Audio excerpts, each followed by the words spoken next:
Do you want to know how you can log into your Zedra Payroll account? If yes, then this video is for you.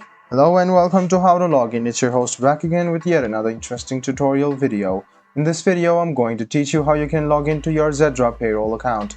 Go ahead and open any browser on your PC, go to the search bar and search for Zedra Payroll Login and click on the first link and it will take you to the official login portal or your employer portal of Zedra. You can write down your email address in the first box, so go ahead and write down your email address over here. Go to the password section, write down your password to your associated account and check your password by clicking on this icon and click login. This way you can successfully log into your Zedra. Do more, achieve more. So you can do this and log into your account, guys. I hope this video was helpful for you. If you still have any kind of confusion, please do mention us on the comment section down below. Like the video, subscribe to the channel and do hit the bell button for more. Hope to see you in the next video as well. Until then, goodbye, take care and make sure you enjoy.